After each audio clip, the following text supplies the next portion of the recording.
The following is a production of DallasCowboys.com and the Dallas Cowboys Football Club. How about them Cowboys? This is Media Mash, A roundtable of Cowboys insiders dropping wisdom and offering sizzling takes on the current state of your Dallas Cowboys. Now, your host, Steve Dennis. It's a bonus Wednesday. That's what Coach McCarthy called it on Monday. A bonus Wednesday. The bad news is, though, tomorrow's a workload Thursday. So let's enjoy the bonus Monday. Do you feel, everybody out there, like it's a bonus Wednesday with the Monday night game? My name's Steve Dennis. Welcome to Media Mash. We're here every Wednesday and Thursday from 4 to 5. And after the first couple of weeks, I don't think we no longer need the self-introductions. We can just say Machota from The Athletic is here. Rob Phillips from DallasCowboys.com and all other Cowboys media is here. And Slater, who I mistakenly called a star last Thursday. I called her a media star. Mistakenly, because she's late. She just thinks she can just come and go as she pleases. That's what stars do, though. Yeah. Well, yeah. You know? Well, prima donnas do it. Fashionably. But she'll be here. I told her this, and Clarence hated it, by the way, when I called her a star, a media star. I don't believe in media stars. I think that ESPN tries to create media stars, and that's really not what we do, is it? Or No, you're right, but I just found it funny you said, because that absolutely seems like something that would draw Clarence off sides. Like, anything draws Clarence off sides. What do you mean star? What do you mean? But first of all, it's a bonus Monday. All right, so you never get a second. No, it's never second of all. It's just always first of all. Yeah. Sorry. Go on. Jane is a star. She is a media star. All right, let's start with this. They avoided 0-2, which doesn't change my opinion. I can only speak for me. If they would have lost that game, and it's much better they didn't, I would feel the same way. It was a very impressive game, I thought, by the Dallas Cowboys. Really nice that they got the win, even though the last 10 seconds probably drove you Cowboys fans nuts. See, I loved McCarthy on Monday explaining that, by the way. Somebody asked him, it was Archer that asked him, what is the edge of being in field goal range? He goes, what do you mean? They just have a number. The number was 40. So that means we're in range. Fans don't think that way. Get 8 more yards, for crying out. Cowboys fans were on their knees. Run another play. Get us closer. But they're just nice and relaxed about it. He was matter of fact. We were in field goal range. Isn't that odd? Yeah, you can say that because the field goal went in and it's happy, win Monday, whatever. So, yeah, everything can kind of, we were in field goal range, whatever. But, like, just forget Greg Zuerlein's rough start in week 1. I don't know that 56 yards, you're just setting up for that with Adam Vinatieri in his prime. I mean, Justin Tucker, I don't know if you're just right. like, oh, no, 56, 58, 60, 64, that's fine, that's close enough. Like, well, let's just kick him out there.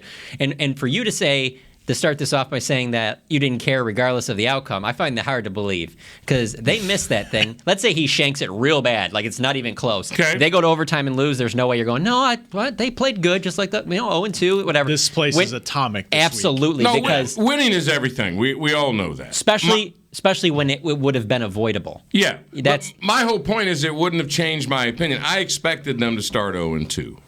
Okay. I still think they can be a good football team, regardless of that. Now, 1-1 is tons better because now it may be 4-1 or 5-1. And 0-2, now, you're right. You're panicking. Everybody's panicking. That you guys are tougher on them this week when you're talking to them. So it changes everything. But they did avoid it. I thought it was a very impressive game by the Cowboys. I think that the Chargers ruined a pretty good game by their quarterback with all the, what did Coach say, the active officiating? That's a good way to put it. What was his exact quote? That sounds right. Yeah. Something like that, yeah. Which I got a kick out of. But I'm going to start by asking this, because we do have things we need to mash up today involving players and their performances and what does it mean going forward and all that. So who are you most impressed with and from this game? I want you to think about a guy because there are legitimate candidates. I mean, that's how good a game this was, I believe, for the Cowboys. You could go Micah. You could go Tony Pollard, Terrence Steele, Zach Martin, Dan Quinn, Greg Zuerlein, Trayvon Diggs, Jaron Kearse. I mean, there's legitimate candidates on who you are most impressed by. Rob, you go first. Besides the obvious, I'll give you Micah, Johnny, if you want Micah. I'll go with Jaron Kearse because they signed him in the offseason as primarily a special teams guy who has started, I think, 12 games in his career for a couple different teams. And now all of a sudden he's playing every single snap on defense, and he's playing all over the field. They got him playing deep. They got him playing in the box, covering tight ends. Should have picked off a pass, got robbed on that. He's changing kind of the dynamic of what they're doing back there through 2 games. They didn't have Donovan Wilson, so that's one reason why he played as much as he did in that game. But Dan Quinn talked about it. We can do a lot of different things with kind of this 3-safety package. It's an interesting wrinkle, and it's something that I don't think anybody expected in training camp. It's 2 games, but it was impressive. And in reaction to that, it's very rare, and McClay is probably going to storm down the stairs and come after me here. But you're talking about 3 cheap free agents that, with Hooker, Kearse, and KZ. And, man, all 3 of them made an impact in this game, and Hooker's going to get better. All of a sudden, they're going to have trouble figuring out which 2 should be on the field, aren't they? And sometimes 3. Yeah, and another part of that, obviously Will deserves the credit for bringing them in, but the coach and the coaching staff have to put those players in the position to be successful. And I don't know how much that has happened in previous years. And I know it's only been 2 games, but I really get that feeling out of Dan Quinn. Like, there's a lot of adjusting from week to week. So because of that, and I'm sorry, but I do have to go with Micah Parsons. Yeah, you got to. Somebody does. And I do think it's important to note, too, that the majority of his damage was against Storm Norton, who was their right tackle. Not Orlando Pace. Yeah. When he was going against Rashawn Slater, he wasn't having that success. But it's also, you need to remember that, and Micah just said this, I think he said it even today, was that, he went in there with finding out on Wednesday, hey, I'm going to be an edge rusher. So it was really like told to him, speed rush. Use your quickness, get uphill or downhill and go after him. There wasn't a lot of he did hand movements and different things like that, but just keep in mind, DeMarcus Ware wasn't a finished product in year 10. When you're an elite edge rusher, you're constantly adding to your craft in that. Micah Parsons isn't even doing a lot of that stuff yet. Now, he's doing some of it, including with DeMarcus Ware. They did a little bit before the season started. They're supposed to do some more, he said today. But there's just so much more that he can add to his game. And so to just go in there as such a raw, I haven't rushed the passer consistently for an entire game since high school, and have that success that he did. And again, doing it in a way that Dan Quinn came up with this game plan, and you had success with it. It wasn't we're just going to do what we did the week before. It was something completely new, and you had success. I mean, that's really encouraging to see that. All right, let's not react to that yet, because that's going to be the rest of the segment. What are they going to do with Micah? What should they do with Micah? Because to me, and you're right about everything you said, this changes everything with what they can now do with DeMarcus Lawrence out. Gregory's coming back, but D-Law is going to be out for a while. So we'll discuss that in a minute. And by the way, I never did incriminate. I didn't get the negative comment I had. 3 for 3 on cheap free agents is rare for the Cow. Usually hey, hit on one, but I mean, my gosh, what a successful group. You're not wrong. I mean, look, and they'll tell you this. Look, they made a lot of free agent decisions last year, particularly on the defensive side of the ball. Almost nothing worked out. Right. I mean, there were 3 guys that they signed that by midseason were off the roster. They traded Everson Griffin. They cut 2 other players. So far, so good. I got a hunch coaching has something to do with that, though, as Machota just for said. sure. For sure. I love listening to Dan Quinn on Mondays, by the way. To just real quick piggyback off what Johnny said, I agree with you about Dan. And I noticed it from the first time we got to talk to him was the night of the draft. Finally, we got to talk to him. And he was asked about certain guys that he has not even worked with yet, Osa Digizua, and he had clear plans, like nickel rush, that kind of stuff. I never got that sense, and it was on conference calls and stuff, but from Mike Nolan last year. There just seems to be this clarity on knowing exactly what I want for my scheme. And I I didn't get that sense as much last year. But even before that, even the previous regime before that, I felt like there was a lot of, this is what we do. Right. The pieces have to fit what this does. Yes. And now I feel it's more of, give me the best pieces. We'll find a way to kind of work these pieces together. And I just like that from week to week, that even covering the team, I honestly don't feel like I know exactly what the game plan is going to be. And again, it's only been 2 weeks and this stuff can change, but there's just a little bit of that I'm already seeing where it's like, no, I'm going to move a guy here, I'm going to move this, we're going to do this different. And those are the type of little things that like keep a team off balance when you're playing them from week to week. And to be honest with you, that's one of the biggest things that everybody will talk about Bill Belichick and why he's had so much success is because from week to week, nobody changes a defensive game plan like Bill Belichick has for the last 20 years. And obviously Evan Brady helps a lot, but that's been a key piece to their success as well. So when you start to see that on Sundays, and again, only 2 weeks, but it's interesting and it's intriguing. People used to ask me, why did I love Bill Parcells' news conferences so much? Because the man knew what he was talking about, and if you sit there, you learn every sentence that comes out of his mouth. And Dan Quinn has some of that. There is some of that. Yeah, you sit there. Well, I don't sit there. I'm watching it online, but you learn. And he does it so easily. He's telling you little things about what he's going through with his defense, and you're going, wow, okay. I mean, you're learning. And quite a switch. And you're right about Marinelli. Marinelli was a great motivator, and all of his players overachieved, but that doesn't mean that the scheme was always great. And he didn't have that part of it where he needed it. All right, you guys are both wrong, by the way, because the most impressive performance of all was Terrence Steele. I mean, we talked about it last week. What he did to Joey Bosa, who is arguably a top 5 passer. Top 5, right? Yeah, for sure. Both Bosas are in the top 5? Yeah. I thought Terrence, again, it changes everything because La'el Collins is going to be out for a minute. And if he can stand up to Bosa on the road like he did, wonderful performance. Has to be him. But then you can go right next to him. What about Zach Martin?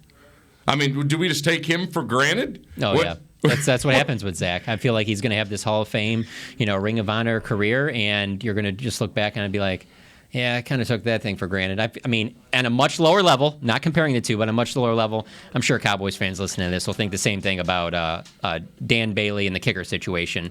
For several years there, it was just kind of like, oh, yeah, if we get in field goal range, we'll be good. We got Dan Bailey. And then there was like true. Which it was, but you kind of take it for granted. But Zach is over a much larger sample size where it just like... ridiculous. You just... Well, of course Zach was good. Oh, on one play, he was holding off one guy with a right arm and another guy with a left. Yeah, of course, it's Zach Martin. That's just what he does. Overlooked from the day he got drafted. Yeah. I mean, because he's so quiet, and he wasn't Johnny Football. Yeah, that was where it started, and he did help on Terrence Steele. There were some combo blocks in there, and there was an entire drive that I swear the huddle had to be just run behind Zach. Hey, and to that point, props to Terrence Steele because everything I've heard behind the scenes is that it just does what Zach does. I mean, we're talking the weight room, the way he prepares off-season, stuff like that. He was basically like, I'm going to do whatever Zach does, and it sounds like a pretty decent person to follow. The old Witten method, where you come in here and learn from Witten if you're smart. Yeah. I like that. All right, we learned today, apparently, that Micah Parsons is a wild bull with a photographic memory. True? Is that what you guys learned today? I learned that, but... And I shouldn't say I learned it because he's got that personality we could tell from the day he was drafted. Actually, even before that, in the show they did, Hey Rookie, leading up to the draft. Yeah. And I mean, he owned that show. I mean, he's a big personality. So when you know that you're going to talk to him for about 10, 15 minutes, the idea that you're not going to get at least one good quote out of him is pretty slim. So that's the fact that, the part I really liked is when he said that he's right. He wants to be out there in games where basically, when he's not playing defensive end, because obviously they're rotating him out. You're not going to play every snap at defensive end. He wants to then, when they rotate him out, to like, no, instead of going to the sideline, let me play linebacker on these, which Dan Quinn doesn't want to do. Because, I mean, you're going against beasts up front. It's a lot different than playing linebacker. So you have to, manage their snap count, things like that. He wants, for an entire game, to just be, okay, I'm going to rush on the edge, and then when I'm not doing that, put me back at linebacker. And then when I'm not playing linebacker, put me back on the edge. That's when it came into that quote about, being a wild bull. And you don't, because it was like, don't you need to pace yourself? He's like, I don't need pace. You don't pace a wild bull. You let a wild bull run. He also dropped the Terminator reference, too, He did. I believe. Yeah, he did. He drops a movie reference every time I feel like we talk to him, which I love. As I quote movies, that's how I talk, basically. All right, here comes the question. Now, Clarence E. Hill Jr., who will be on Media Mash tomorrow, asked the question already this week. The quote from the defensive coordinator was, he loves to run and hit people. That is his superpower. And then the question was, why wouldn't you play him at defensive end, period, right now, with D-Law out? And I think that's a great question. Your depth is at linebacker. Jalen and Leighton both played better. Now you got Keanu Neal going through something right now, but Jabril Cox is coming up right behind him. Why wouldn't you just put him at left defensive end until D-Law comes back? Then I'm going to answer this by giving a question to you guys. What if, and I'm not saying this is the case, but I'm going to just throw out a hypothetical scenario here. What if you're dealing with the difference between being a Hall of Fame linebacker or, let's say, a 5 or 6 time Pro Bowl edge rusher, where you're a really good edge rusher, but you're not quite at that, the elite of the elite level where you're going to Hall of Fame. Or you play linebacker and you're one of the best, you're Bobby Wagner, you're going to the Hall of Fame. Like, which would you rather have? And I think it's interesting to put it that way because I can see both sides of it. Why wouldn't you want a Hall of Famer? But the other part of it is the game that you play nowadays is rush and cover. And you're kind of like, man, I would kind of rather have the... Well, because it just seems like it's harder to find those. I'm going to jump in and answer first, Rob, and then you go. He said his superpower is running and hitting people. The person you want to hit is the quarterback. That's why defensive ends make ton money and linebackers don't. That is the premier position, or one of the quarterback, D-end, top 2. Now, you're saying that he's not going to be a Hall of Fame rusher. I'm saying, I'm just going to hypothetical. What would you pick out of those two? Because I'll be honest, to answer the question, Dan Quinn thinks that he can do both at a high level. So he doesn't want to just be like, we're just going to put you at D end and that's going to be it. He wants to utilize, and when he said the superpower, I think he meant rushing and covering on the back end. Like, you don't want to take that away because he's so elite at that. So why not have this piece, like we just got done talking about, how he can every week change his defensive scheme? Okay. Why not have this piece be like every single week, whoever we play, they're not going to know where this guy's lining up. Last week we might rush him 50 times. This week we might only rush him 5 times because we're going to use him in this variety of ways. And that's the chess piece that every single week is going to make the difference about our defense, because not only can he do all this, but he's our best defensive player, and he's the one that the opponents have to game plan for. I think there's a balance between what he did in week 1 and what he did last week. Week 1, he rushed 12 times either as a blitzer or lining up at the left or right edge. Like you said, last week, nothing but rushing. And I was, I was surprised to look at the stat sheet afterwards and be like, he only played 39 snaps and he was awesome in those 39 snaps. Selfishly, I'd like to see him do more of that because that was so much fun to watch. And there are going to be tougher tackles that he faces than a backup swing tackle, but to Johnny's point, let him get some reps, and I think he'll get better at it. I think it's based off of matchups. I think for this particular matchup, there might be more value in having him off the ball, spying Jalen Hurts, because he's a 4-3 guy that can prevent their quarterback from getting out of the pocket and creating havoc that way. I think it's based off matchups potentially, but I think there's a balance where game to game, you're going to see him do a little bit of both because he's too good at everything. He's good. You can put him out on the sideline and cover a running back, tight end, even a wide receiver at times. There's too much that you can do with him, to me, that you just limit him to one thing. Well, it reminds me a bit of DeMarcus Ware, who, by the way, made the Hall of Fame list today. What was it, 122 of them? Isn't that a lot? Is it usually that many? Starting out. I don't follow that closely, but with him, I don't know. I don't even think that's when I was like, of course he's going to be on there. Of course he's But my point is, nobody cared if he was a linebacker or a defensive end. If he was playing the 3-4 or the 4-3, nobody cared. DeMarcus had a skill. He could get to the quarterback, and he could also drop and cover, maybe not as well as Micah, but we've only seen Micah for a short time here. Yeah, right. I don't care if he's a linebacker or a defensive end. His skill needs to get to the quarterback. That is the skill the league covets the most. And we're looking at 2 games here. Cowboys get 0 sacks against Brady. They get 2 in this game. Micah changed the game, may have won the game. His sack. Yeah, we talked about it on Talking earlier. They don't win that game without 8 pressures and a sack that cost them points. I don't think they win the game without his contributions. And how fast he closed on that. Herbert thought he had time to throw it away, and Micah was right in his face. Just whoop! I couldn't believe it. I watched it 8 times in replay. He just hit a gear, and Herbert went, oh, damn, and then, whether it was a penalty or not or whatever. So you never want to see him off the ball ever again? Well, with D-Law out. Okay. Is kind of what I'm saying. At least until then. Yeah, when your all-pro defensive left end comes back, then do what you need to do. But yeah, you want that presence on the other side of Gregory in this game and in every game going forward. Well, even when Lawrence comes back, like especially on third downs, I want Lawrence moving inside, and I want Micah Parsons rushing on the outside of him, so that you're going with your front is going to be Randy Gregory on one end, Micah on the other end, DeMarcus on the inside, causing havoc with Osa or another when Neville Gallimore gets back. I think you really got a lot of opportunities there. I will say, from watching the all 22 of these first 2 games, it kind of just dawned on me that I was like, I can just see defensive coordinators or offensive coordinators watching this, and in the last game, mentioned in the plays that you guys said, the Justin Herbert sack being the key one. But I can even see them watching that Bucs game and watching that pass out in the flat that just barely went over his head and got to Leonard Fournette. And I see these offensive coordinators watching and go, yeah, Tom Brady completed that because he's Tom Brady. Is our guy going to be able to complete that? Because if it's just another, maybe even a half a foot off, Mike is intercepting that and possibly returning it and that wrecks that game too. Like, they are game planning for him whenever they're going to go against the Cowboys, because he is the guy that can wreck the game. He is the guy that they're going to have to do whatever they have to do. It starts with, okay, what are we going to do if this 11 is a linebacker? What are we going to do when he rotates over an edge? What's our plan going to be? Because we're going to need to help out our right tackle if that's the case. And it's interesting to talk about because, let's be honest, how many times have you talked about that, about the Cowboys defense over the better part of the last decade? None. Probably not since DeMarcus. I mean, when you have a player like that, and by the way, a defensive coordinator that will be smart enough to figure out how to help him wreck a game. That's true. That's a good point. Yeah. I mean, that's very exciting. I mean, it's just like having Dak on the other side. I mean, when you've got those kind of game changers, that you're right, that the other team is in meeting rooms trying to, oh, man, what are we going to do about this problem?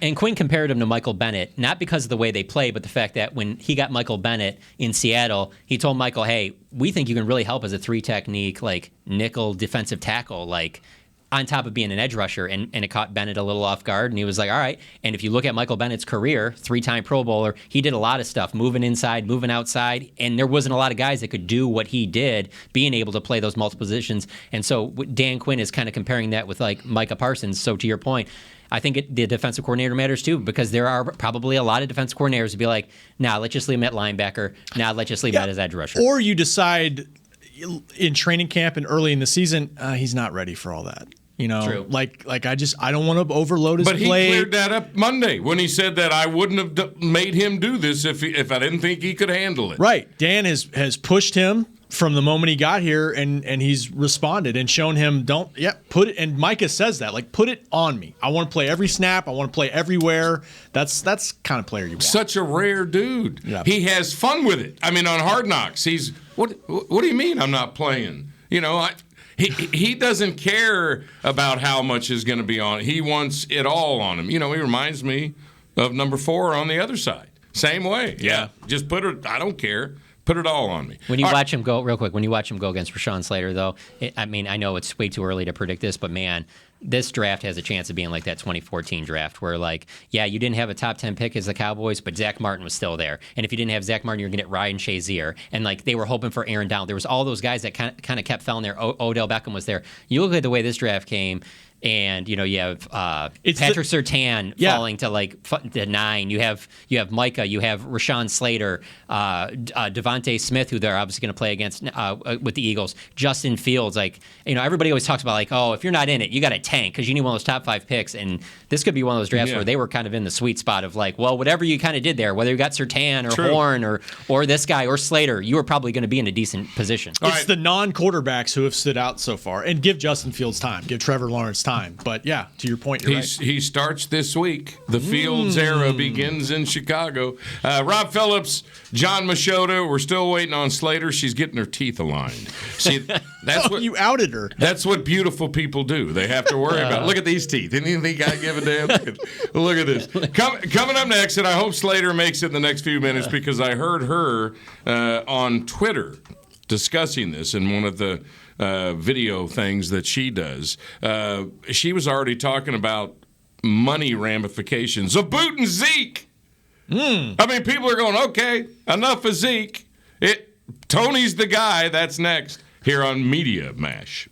Honey, big news. Gary, are you okay? Oh, I'm not Gary anymore. I'm Jackie Flash. What? See, I want the latest smartphone, but the best deals are only for new customers. So, to get a new customer deal, I changed my name to Jackie Flash. Okay, but the best smartphone deals at AT&T are for everyone, new and existing customers. That's huge. Then guess who's getting a deal? Is it Jackie Flash? Jackie Flash. It's not complicated. At AT&T, our best smartphone deals are for everyone. Restrictions apply. Visit att.com for details. New Dr. Pepper Zero Sugar. You deserve it. I do deserve that. You deserve decadent flavor without sugar. And a day at the beach without sand getting everywhere. And a relaxing bath that your children don't interrupt. I deserve all that? It's really just a visual metaphor for Dr. Pepper Zero Sugar. Everything you want, nothing you don't. A visual metaphor on the radio. I do deserve that. Dr. Pepper Zero Sugar. The zero you deserve is finally here. Before there was a draft, you could size up a cowboy by 3 simple factors: the crease in his hat, the bend of his brim, and his unbending attitude. A man's Stetson didn't just protect him from what life threw at him, it projected a rugged, unstoppable spirit. Stetson hats are still American-made with pride right here in Texas. They're still the unofficial crown of all self-respecting cowboys, and Stetson is proud to be on the field with America's team. Find a retailer nearest you at stetson.com/cowboys. There's nothing as unique as our eyes, which is why Essilor pioneers ways to make lenses as unique as you. Varilux for super sharp vision, Essential Blue for protection, and Crizal for freedom from glare. 3 cutting-edge solutions in a single unique lens. So whatever your needs, insist on Essilor. Visit your local Essilor experts and find the perfect lens for you. See more, do more, Essilor. Back to Media Mash.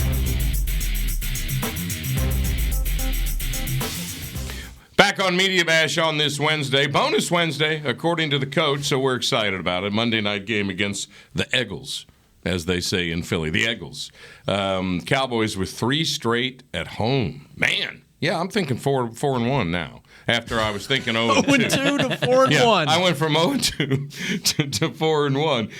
But I would have said they'd have been 3-2 anyway. Or what would that be? Yeah, that would be 3-2 if they were 0-2. But all right, this discussion really intrigues me. And by the way, the text message, the newly aligned tooth one. Toothless. Here she comes. So she hustled in here. All right, give us a Let's big see, smile. let's see, what do we see get the down here? teeth. Oh, look at there. There it is. He almost said toothless just a minute ago. Yeah, I couldn't think of the right word. Toothful? Talk about the timing on that. Yeah, she got extra teeth. She got more teeth put in. More teeth. I outed you, by the way. I hope that wasn't private information, but I think your audience deserves the straightest possible teeth you can give them, Jane. Listen, Steve, it's not just about keeping up with storylines. It's appearances as I get older. So thanks for understanding. I look ridiculous, okay? No, I might you even look have to fine. take them out because I feel called like I've her got a vain list. in a text. No, you got to keep them in. And she says, yeah, what did you say? Yeah. I probably thought the song was about me. Yeah, 1971 reference. You wouldn't have made that reference. I wouldn't have. To be clear, it was in How to Lose a Guy in 10 Days, Kate Hudson. Carly Simon, Nice. 1971. Yeah, she brought it back. Nice. All right, we're back. Slater's here with the NFL Network, of course, taking care of all those cosmetic things that makes her such a hit on television, I suppose, or some of it, what makes her a hit. I saw you on Twitter. Uh-huh. You were scary. It was you and Bobby, so it must have been your podcast today. Okay. You were already doing the configuration of what if you booted Zeke, it would cost him, and I said, wow. Now their plan, the long road, which is close to an Eagles album, The Long Road, of playing the duo with Zeke and Pollard. Man, some people were on this when Pollard was a rookie, and they were wrong. Yes. Can we all agree on that? Yeah. Those people were wrong. Yes. But right now, those people are right. Okay. Pollard needs more touches. Yeah. He's getting more touches. He's getting them. He played 21 snaps. He got 13 carries. Yeah. It's almost 50-50 I think he had split. 16 touches out of those 21. It was almost like when Tony Pollard's on the field, he's going to touch the football. Now you're right. He did double up. Zeke doubled him up on snap Understand, counts. when I was doing a show with Kalishaw, every time Zeke's name came up, that's my running back. That's what I would say to him. He's my running back. But all I'm saying is that discussion, which was so premature when Pollard was a rookie and everybody was mad at Zeke because he was in Cabo, expecting a he got that $90 million deal. Now it is a valid conversation. And we're not dummies. We understand that most of Zeke's runs are inside. He is that kind of a runner, and all of Pollard's runs are on the edges. That makes a difference. That's why he's got a 7.7 average, and Zeke is 3.9 right now. So you have to understand that. But I'm wondering if we could have this talk without being a little negative about Zeke. Okay, so the reason why Bobby and I got into it, because that's all I hear about it. And I knew that once Kellen Moore employed Tony Pollard in that game and you saw his burst, and I think he had, 8.4 yards per carry, of course we're going to be talking about it. I even went to the NFL Network, our research department. I was like, give me some high-level stats while I reached out to a number of offensive coordinators in the league. And I said, how can I talk about this? It's interesting to note that Pollard has faced a light box, 6 or fewer defenders on 62.5% of his rushes. Now, that makes a lot of sense because typically you're going to be focused more on guys like Zeke or focused on the passing game. When both running backs have faced non-loaded boxes, though, this is interesting, 7 or fewer defenders, Pollard has outperformed Elliott. Now, I would argue sample size-wise, then give me some numbers. So again, statistics, you guys know how this works. You can work the numbers as good as you want. But the best explanation, used to be really good at that. Right. The best explanation I can give when talking to people, again, smarter than me, offensive coordinators, I've had some say running backs grow on trees, basically. You can find them. Look what you found Alvin Kamara in the 4th round. You found Tony Pollard late. He was a mid-rounder. You can find other running backs. I would just argue that Ezekiel Elliott is a more complete back. And this talk about moving him off the roster, to your point, you can't do anything about the deal. I mean, I was told repeatedly that Todd Gurley didn't deserve Todd Gurley money. And then the year after that, Todd Gurley, the Rams didn't think he deserved that money. And then Atlanta picked him up. And if you go and ask Atlanta, would they do the deal again for Todd Gurley? No. But you can't move Ezekiel Elliott off this roster. I think only the ones... dead money is Tony Romo quality dead money. And I think only the ones that loved Pollard so much because they were mad at Zeke would want to do that anyway. We're not talking about him not being on the roster. I think there's people who don't study contracts that think that you can move Zeke and get something for him. And I'm like, let me explain to you how this works. Like it's Madden. Right. Another team physically has to pick up his contract. You're giving up that running back, but you still have the dead money. He still works against your cap at least through 2022. So anytime somebody brings up the discussion to me, I'm like, if you look at the numbers or you're a fantasy football person, yes, Tony Pollard gives you more burst and he's going to get you more fantasy points if we're looking at just these two all told. But Ezekiel Elliott is a more complete back, and he allows Tony Pollard to have the burst and have the games that he has because Ezekiel Elliott is on the field, and he's typically getting a lot of attention. Machota, the legitimate question to me is not about the roster, it's about the playing field. Should there be less Zeke and more Pollard in terms of snaps? Well, like what I was saying earlier about the coaching staff using guys in the right way on the defensive side of the ball, the offensive side of the ball has to do the same thing, and they have through the first 2 games. You know, I mean, it's fun to react about this stuff. I mean, we're 2 games in, and it's get rid of Zeke. Kellen Moore is the head coach. Like, you know, I mean, that's right. But I will say, so to answer your question, though, I think that I think you're foolish if you just come out with a set plan for the next 15 weeks, this is what we do. No, every single team you do something different against. Maybe you put out more Zeke against this team. Maybe it's more Tony Pollard. That was the difference between these first two games. Do you think that Tony Pollard had a really good week of practice and we need to get him out there against the Chargers? No, it just that matchup fit better to get him out there. That didn't fit going against the Bucs, who they knew that they were going to have to throw against. Hot hand theory, just like in basketball. He was the hot hand. And especially, when you've got Joey Bosa, he's a great pass rusher, but they leave something to be desired on the edges in the run game. And they attack that. And they attacked it with Tony Pollard, who's, like you said, bounce it outside, great burst. That's what worked for that particular game. And you mentioned the long, I did write about that yesterday. Like, Mike told us in training camp this was going to happen in certain situations. I want Zeke fresh for December and hopefully January.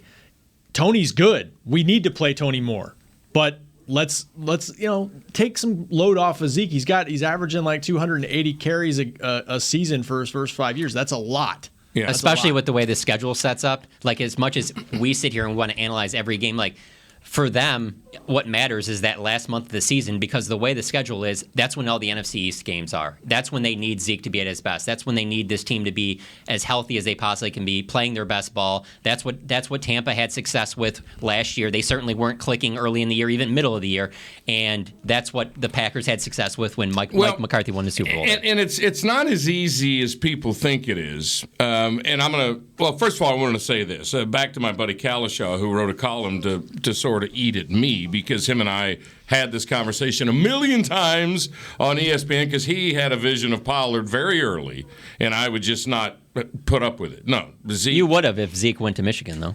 Maybe. He's my running back. I get it. See, when you win me a national title. I get it. But Kalishaw's column wants more Pollard. I get it. He's telling me secretly, told you so.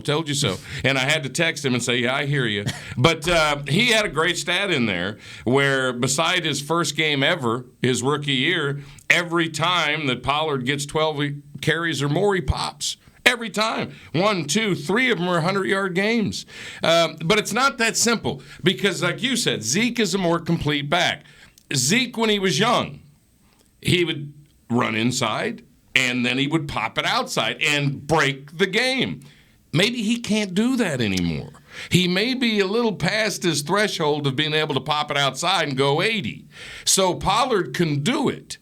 But the personnel has to be out there where the defense knows the personnel's out there. Zeke could hide it and then do it to you. That's what the good complete backs do. Now you need Pollard for those kind of hits. You also needed Zeke to be helping protect Dak in that first game against that loaded defensive front. They would not have loved to have Tony Pollard have to be in there and blocking all the key blocks that Zeke had to make in that game. And, of course, I know everyone listening is going to say, well, we don't pay $90 million for a fullback blocker. Yeah. Fans really should forget about the money. I've been saying that for years. They can't do it.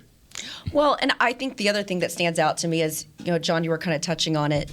Wasn't the one problem we had with this offense for the longest time was it was so vanilla, it was so predictable, and to your point, we were having this conversation last week, and there was this thought that they probably were not going to run the ball. They were going to air it out. This is going to be a high-scoring game, and I told you guys, I said they'd be from behind, though. I told you guys, I think that they're going to run the ball more this week, and I think the reason why they didn't run it the way they wanted to was because of that defensive front. So one of the number one run defenses in the league. The other thing that I would bring up to your point about has he lost some of his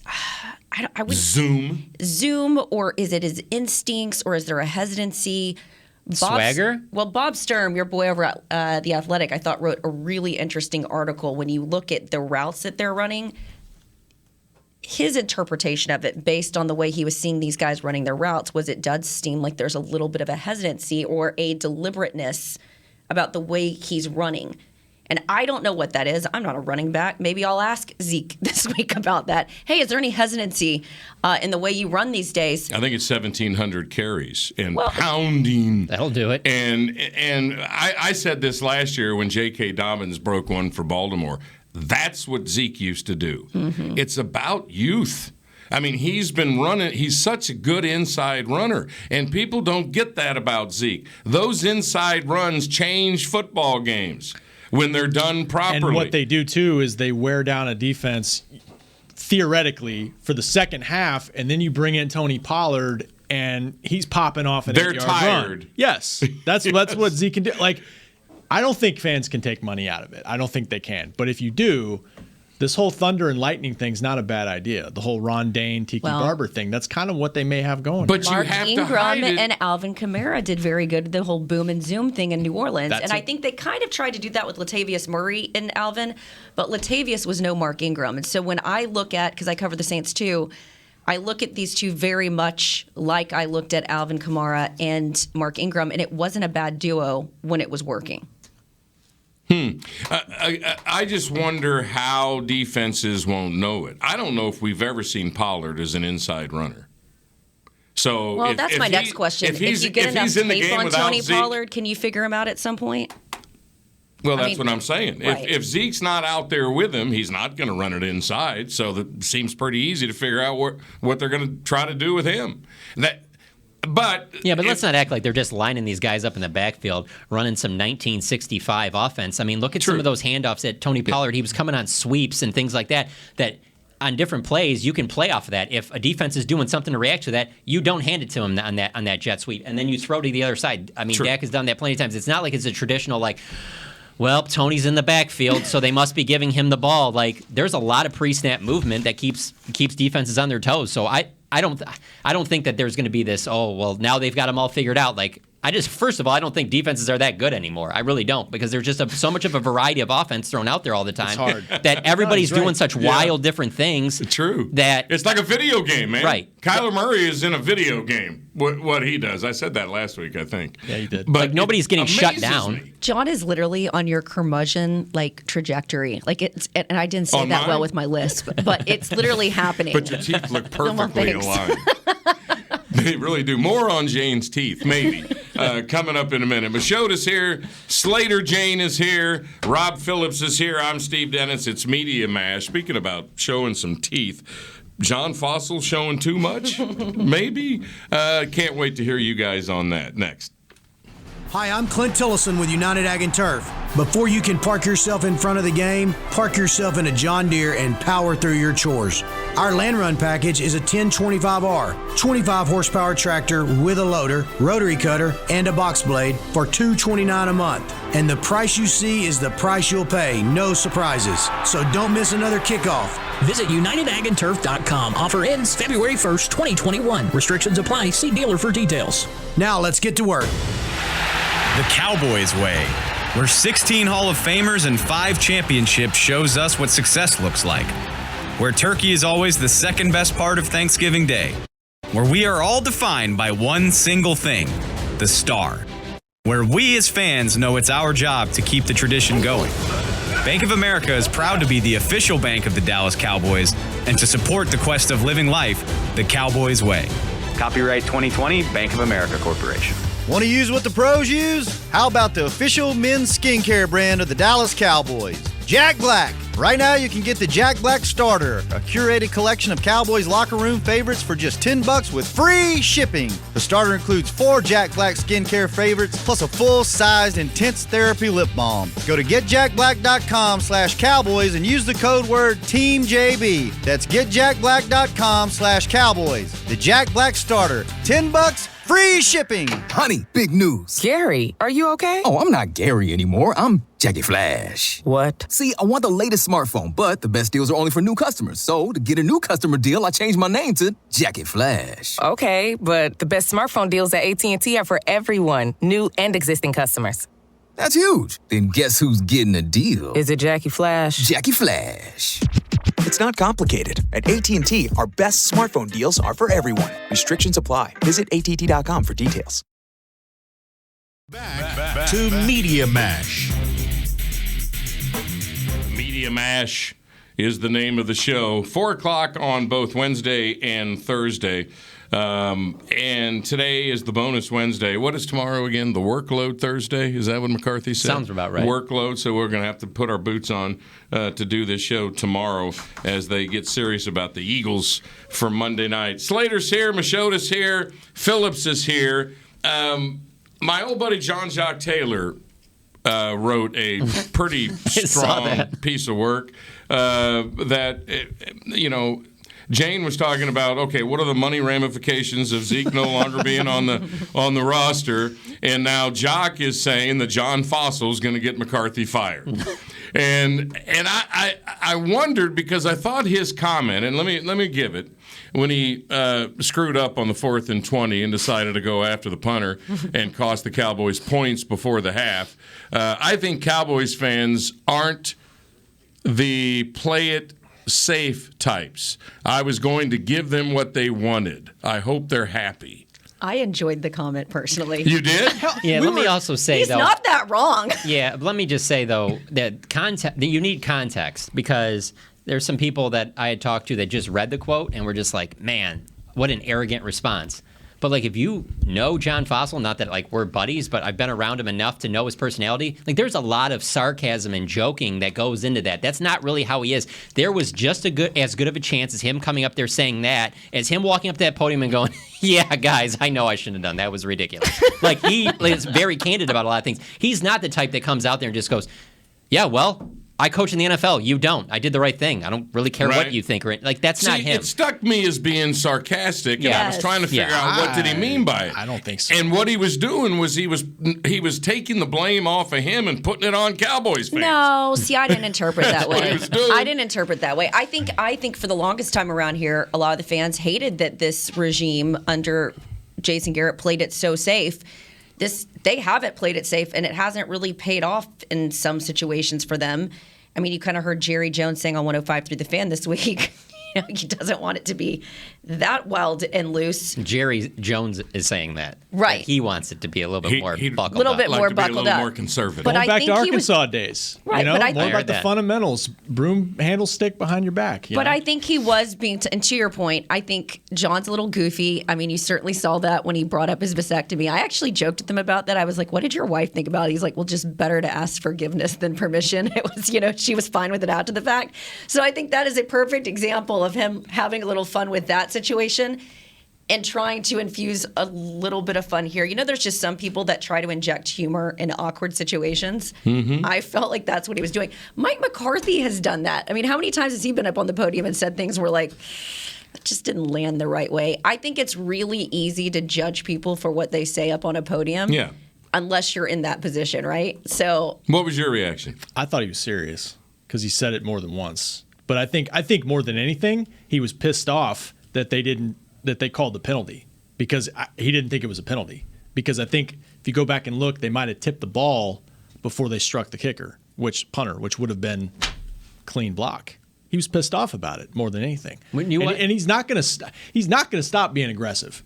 He's just not, or at least trying to talk McCarthy into doing those kind of things. That's who he is. That's who he's been for his whole career. Well, he had a couple of pretty big snafus last year with that mentality. Aggression is great, but when it's 4th and 20, all you want is the ball back and a chance to get points before the half. So that's a horrible time for aggression. Make no mistake, that's 2 weeks in a row, too, because week 1, we talked about the threshold for field goal range. He goes with a 60-yard kick with Greg Zuerlein right before halftime, and the GOAT is sitting there like, yeah, I'll take the ball at midfield.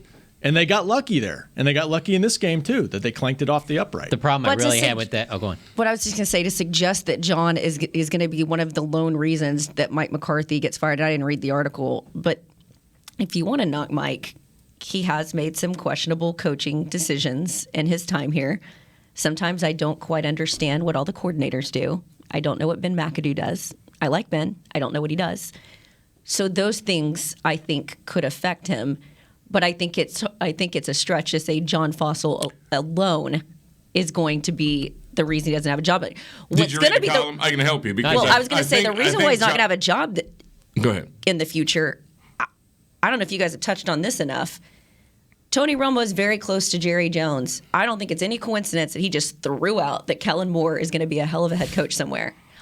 I just wondered to myself why he felt the need to bring it up, because we're all going to be talking about it. and then to put Mike McCarthy in a position of having to talk about that. Right. Well, I thought that was interesting. And then the question came up after week 1, and Kellen actually has to answer it. But there's no secret. I mean, Kellen Moore is Jerry's next Jason Garrett. We've all known that, right? Kellen would have been asked that this week regardless because he interviewed with the Eagles in the offseason for their head coach. That's a good point. So he was going to be asked about that regardless. But Tony Romo's not doing the situation any favors because people know how – if Michael Irvin or Tony Romo say things, right, they didn't just pull it out of the sky is my point. Yeah. No, it was very interesting. They said that about the special teams play, though. My issue with it, too, is that all teams are not created equal. And this team's heavy strength is not just their offense, but their franchise quarterback. And with 2 minutes to go, just give him the ball back and let him operate, please. Like, we don't need it to be running into, like, don't even put your guys in that position because, did it look like there might have been a holding there? Sure. There's also 3 guys from the Cowboys running full speed at this punter. There's a chance that something can go wrong. You can trip some. Don't even put yourself in that position. Get the ball, take the 2 minutes. You had timeouts left. Right. Get up the field and speaking of Kellen Moore, he's the one that should have been running 100 miles an hour, however long it took him to get in Fossil's face and go, what are you doing? Get the ball back to my quarterback. I mean, from the way Fossil describes it, that's his call. He has the call on that, like what he wants to do. Well, Mike McCarthy also says Kellen has the call on offense, so maybe to your point, he gives full autonomy to all of those coaches, which also gives you culpable deniability at the end of the season when things don't go well. That's Jock's point about getting McCarthy fired. His point is that McCarthy needs to have some control over that. But to Jane's point, he's going to helplessly get fired because Fossil has complete control over these kind of bad decisions. So maybe his point was McCarthy should have a little talk with his special teams coordinator and go, all right, let's not just decide crazy stuff whenever it pleases. You know what I mean? Just like he should have had a talk with his defensive coordinators last year when things were going south. Exactly. Like he's not going to get him. He's not going to get Mike fired. He would get himself fired. That's exactly what happened last year. Yeah. So to Jane's point, I don't understand how that would affect Mike. That it could affect Mike to where they're like, yeah, Mike, you're going to have to get a new special teams coordinator. Like. That could potentially happen, sure. I mean, that's what happened with the defensive coordinator position in the offseason. But I don't think that I mean, it depends on how far we're down the road. Well, you guys know Coach Fossil, so you tell me. I mean, I think he probably got wind of Jerry's comment on the radio. Oh, yeah, there's no question. And he's probably thinking, okay. I definitely think John is – I think a lot of these coaches on there are the type that do keep up with social media and what is being said. I don't think he cares, though. Like, that's his style. That's how he's always been. I mean, it's not going to change either because it's not just. But it is different when Jerry's making a comment. It is, but it's different. But his style, his philosophy is not only to run those plays, but to put it in the back of somebody's mind during the week.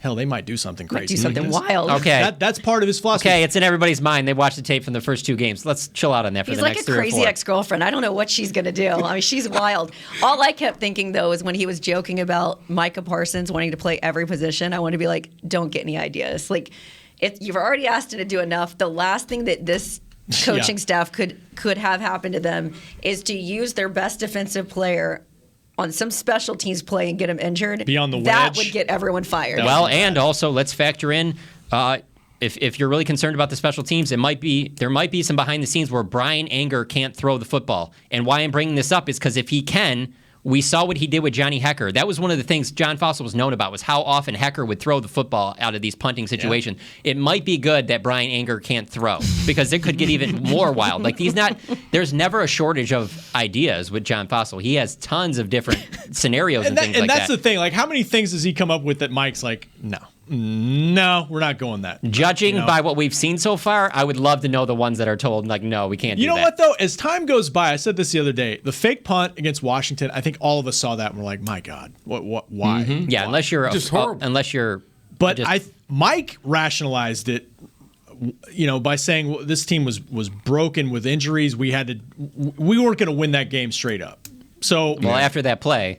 Yeah, you definitely weren't going to win that game. So it's not Fossil going rogue. I just want to know how much stats are actually playing into wins, losses for this team with Mike McCarthy, or does it go back to feel of the game? We keep hearing so much about how has the statistics really helped this team so far? The analytics. The genius analytics.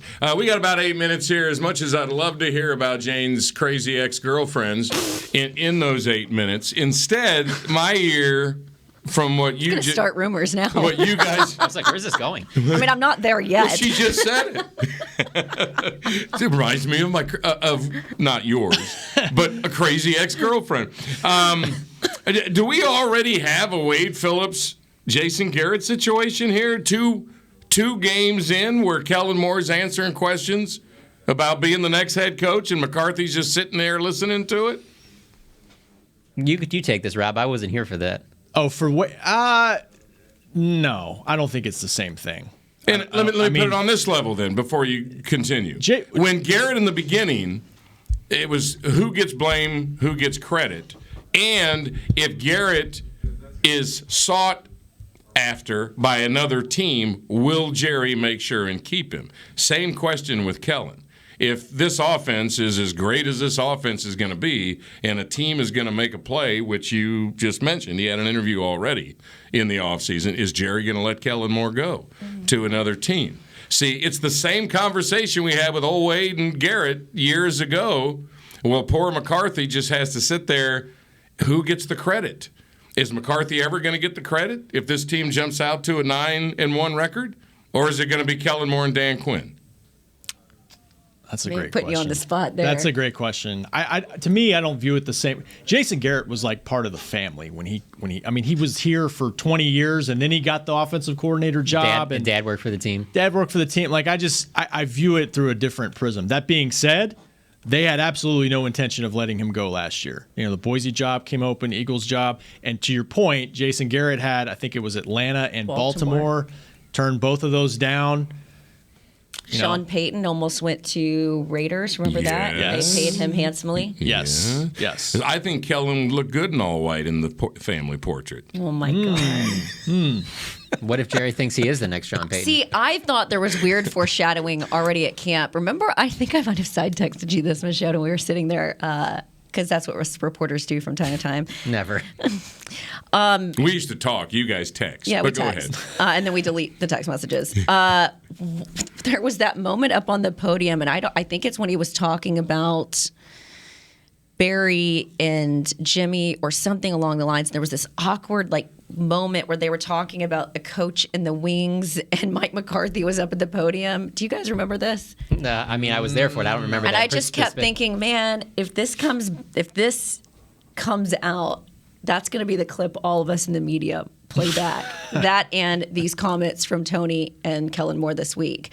I think my biggest wonder is, to your point, you've just asked all three of us beat reporters who've covered this team the last 2 years.